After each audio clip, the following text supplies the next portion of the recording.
Le journal Écho de Lyon Décideur vous est présenté par SG Auvergne-Rhône-Alpes.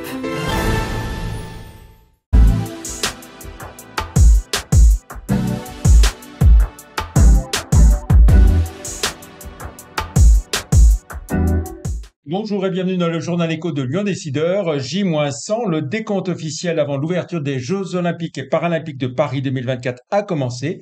Comment le comité régional olympique et sportif, le CROSS Auvergne-Rhône-Alpes, se mobilise-t-il?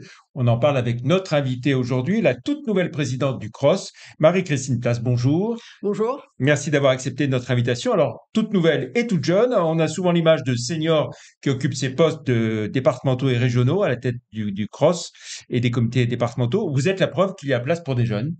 Oui, tout à fait. L'idée, c'était de pouvoir impulser le changement parmi ces institutions qui ont peut-être parfois effectivement cette image un peu de personnes qui sont d'un âge avancé. C'est possible. Et vous êtes la plus jeune présidente régionale, hein? Oui, effectivement, je Voilà, suis la plus jeune. toute jeune quadragénaire. Alors, vous êtes une sportive, athlète de haut niveau, spécialiste de saut en hauteur, avec des performances, des titres nationaux et internationaux. Et internationaux, effectivement, je m'entraîne encore. J'étais l'hiver dernier, on le disait à l'instant, j'étais vice-championne du monde master de ma catégorie d'âge et je m'entraîne toujours. J'irai les championnats du monde cet été à Göteborg, le Voilà, et 17 août. dans la carrière active, votre meilleure performance, vos meilleurs titres, ça a été quoi, Alors, pour le rappeler? c'est 1,76 m, mon record personnel. Donc, pour la petite anecdote, on dit qu'à partir du moment où on saute sa taille, on rentre dans le cercle fermé, entre guillemets, des sauteurs en hauteur. Donc, c'était une vraie satisfaction ce jour-là de pouvoir atteindre cette hauteur Et voilà. d'1,76 m. Et depuis toute petite, vous vouliez être athlète de haut niveau? C'était un rêve d'enfant? Alors, c'était une envie, de faire du sport, parce que le sport, il y a des valeurs derrière, et c'était des valeurs auxquelles j'adhérais. Et c'est vrai que d'aller toujours plus haut, de se dépasser, de chercher ses limites entre guillemets. Et puis le sport, c'est aussi apprendre à se connaître, analyser un peu et pouvoir faire mieux. Donc c'était l'envie, de se dépasser, d'aller atteindre pour la hauteur des sommets. Voilà, alors, vous avez été, à Caluire, en club, Saint-Étienne, Oui, en fait, Chaponnay, j'ai un peu suivi entre guillemets, mon parcours, éducatif. Donc j'ai grandi à Caluire, donc effectivement, j'ai commencé fait mes premiers sauts, on va dire, sur le terrain de Caluire. Ensuite, j'ai été amenée à poursuivre mes études à Grenoble, donc j'ai fait aussi quelques années à Grenoble. Ensuite, j'ai été sur Saint-Étienne où j'ai fait, mon stage de fin d'études et mon premier emploi. Donc un peu licenciée à Saint-Étienne et puis je reviens, du coup sur Lyon et je suis, licenciée actuellement, à la Subran. voilà, et puis vous êtes aussi ingénieur de formation et engagé professionnellement au HCL, hein, depuis une quinzaine d'années et notamment comme chef de projet informatisation du dossier patient, c'est ça? C'est tout à fait ça. En fait, les HCL ont la particularité d'être le seul établissement en France à être éditeur de logiciels, éditeur de son propre logiciel de gestion de dossiers patients. Et donc, moi, je coordonne une équipe de développeurs qui développent les formulaires à destination des soignants. Mmh. Donc, quand on va à l'hôpital, le soignant rentre des données sur ordinateur, sur des formulaires, et ben c'est mon équipe, qui développe ces formulaires. Donc, beaucoup de spécialités aux HCL, donc beaucoup Heu, de demandes. ouais. Alors dites-moi, mener de front carrière sportive et professionnelle, ça doit pas être simple? C'est question d'anticipation. C'est un agenda qui est bien chargé, donc après il faut gérer effectivement les différentes casquettes, mais avec l'envie, c'est possible. Voilà, parce que l'entraînement sportif, c'est combien d'heures par jour, par semaine, Alors l'entraînement sportif, on va dire que c'est un volume hebdomadaire parce que les semaines, Mmh. forcément sont jamais les mêmes. D'une Mmh. semaine à l'autre, c'est impossible de planifier, les séances au grand désespoir du coach. Mais je m'entraîne le matin 1 heure, globalement. Donc soit de la préparation physique, soit de la muscu. La muscu en salle et puis, la préparation physique, par exemple, ce matin, j'étais en train de faire des escaliers, pour augmenter la pliométrie et permettre, de garder, entre guillemets, cette, détente qui permet d'aller plus haut. Voilà, et puis pour compléter le tableau, parce que vous aviez peut-être peur de vous ennuyer avec tout ça, vous êtes aussi membre du CESER, hein, le Comité économique et social environnemental régional Auvergne-Rhône-Alpes, depuis 2018, et vous en êtes depuis le début de l'année la deuxième vice-présidente. Avec quelle responsabilité? Alors, j'ai différentes commissions. Donc j'ai la commission 5, la commission santé, en lien justement avec mes missions professionnelles.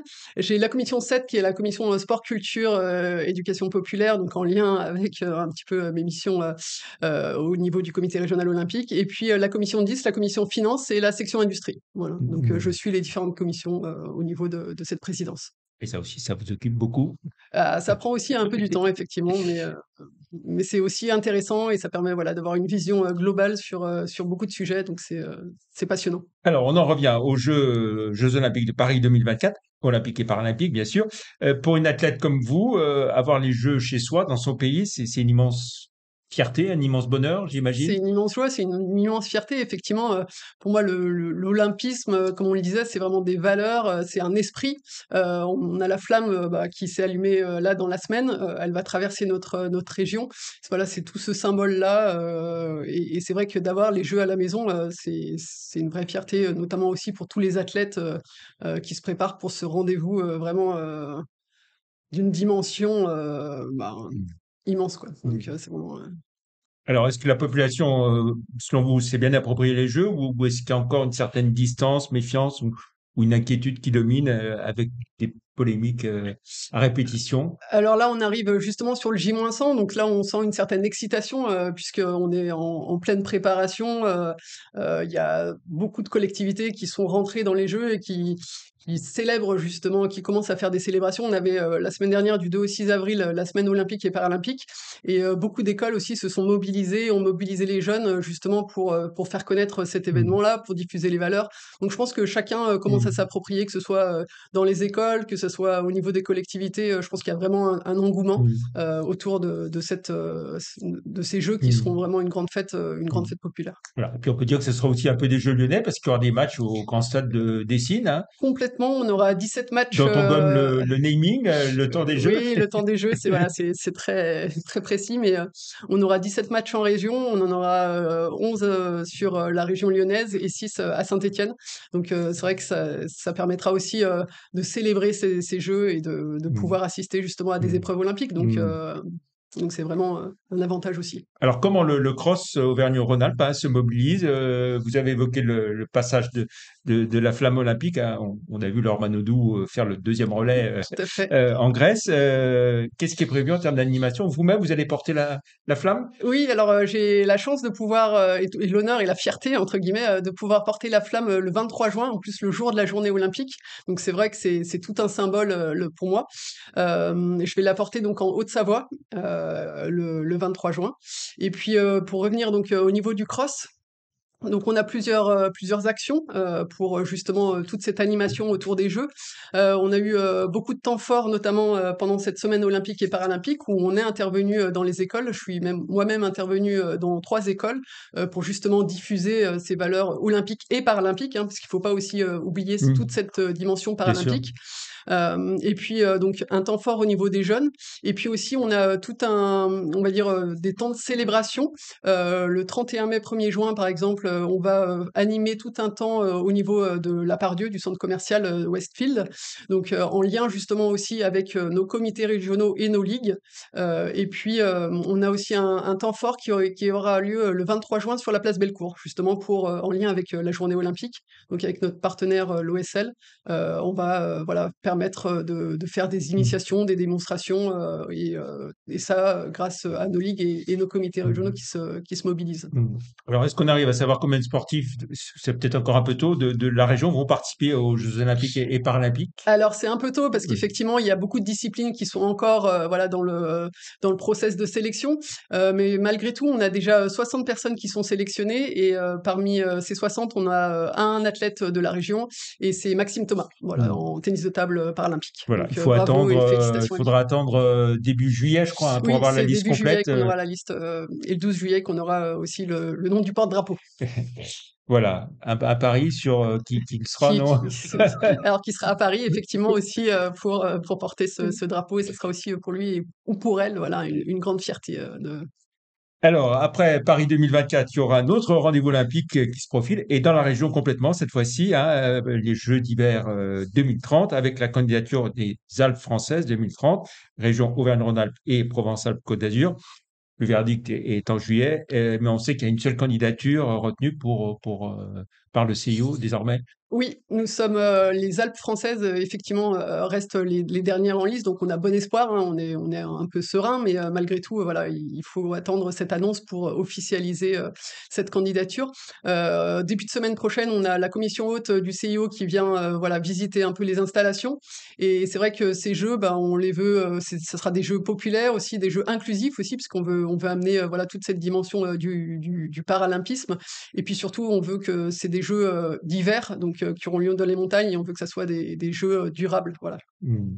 Alors, vous serez à nouveau évidemment sur la brèche, mais cette fois-ci directement parce que ce sera sur le territoire de la région. Hein. Complètement, on aura vraiment un vrai rôle à jouer par rapport à l'animation, parce qu'on ne sera pas directement impliqué dans l'organisation, parce que ça sera toujours le COJO, mais vraiment dans l'animation, pour l'intervention et la diffusion des valeurs, c'est une vraie chance voilà, pour nos athlètes des montagnes, puisqu'on on en a beaucoup, et c'est vrai une vraie chance aussi pour toute la population de notre territoire d'avoir encore des jeux à la maison, c'est une vraie chance. Voilà, après 38 ans après Albertville et C'est puis ça. quelques années de plus encore par rapport à Grenoble, vous savez comment vous allez travailler sur ces jeux ou c'est un peu tôt pour en Alors parler? c'est un peu tôt, on essaye de se projeter déjà, on sait qu'on va faire beaucoup de projets en lien avec ces jeux, mais pour l'instant on est déjà sur Paris 2024, et puis ensuite Mmh. on envisagera sur les Alpes Mmh. 2030.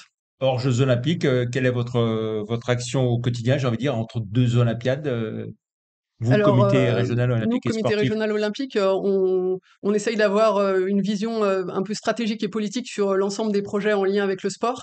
On intervient aussi sur la conférence régionale des sports, et puis on a le lien avec nos ligues, donc Mmh. et comités régionaux, donc pour faire vivre vraiment le sport sur tout Mmh. le territoire, Mmh. Mmh. et que chacun puisse pratiquer le sport qu'il souhaite, et aussi longtemps Mmh. qu'il le peut.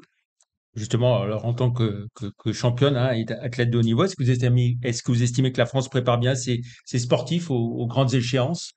Alors, c'est vrai que ces sportifs, ils ont tous entre guillemets leur préparation, et on essaye de les accompagner au mieux. Il y a eu la maison régionale de la performance par exemple voilà, qui Mmh. accompagne au mieux les athlètes pour les mettre entre guillemets «dans les meilleures conditions» pour accéder Mmh. justement à ces médailles. La politique sportive pratiquée à l'école est la bonne? Alors après, on aimerait toujours avoir mieux, hein. C'est vrai qu'on essaye de mettre, voilà, avec le programme 30 minutes, encore un peu plus de sport. C'est vrai que j'aime bien à dire que, sur les matières principales que sont, les maths, le français, on donne des devoirs Mmh. souvent. Mmh. Pourquoi on ne donnerait pas, voilà, des devoirs aussi dans le sport entre guillemets pour inciter aussi à pratiquer, le sport chez soi, hein. Ça pourrait être tout simple, mais faire des sauts, la corde à sauter, enfin Mmh.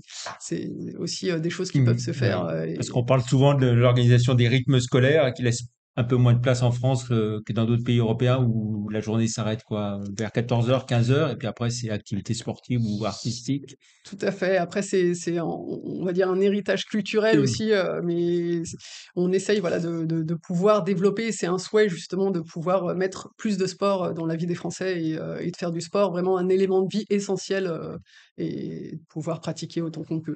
Très Puisqu'on bien. on voit que le sport, il y Mmh. a plusieurs dimensions. Il y a à la fois la dimension performance, hein, dont on vient de Mmh. parler, mais il y a aussi la dimension prévention santé qui fait du bien. On est bien, ça donne du bien aussi Qui est mentalement, essentiel, donc oui. c'est essentiel. Et le sport, formidable école de la vie, comme on le dit souvent. Complètement. Au décompte des médailles, hein, la France est quoi, au cinquième rang. Est-ce qu'on est à notre place ou est-ce qu'on pourrait faire mieux? Alors, on espère qu'avec l'engouement, avec le voilà, le soutien, de toute la population, on accédera encore plus haut.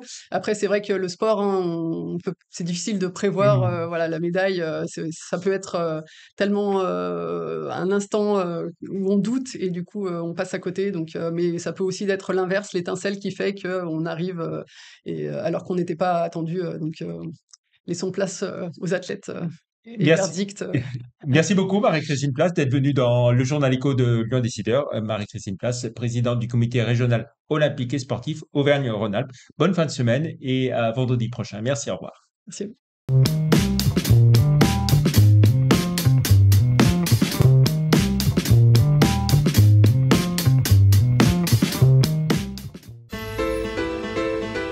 Faites grandir vos idées avec SG Auvergne-Rhône-Alpes.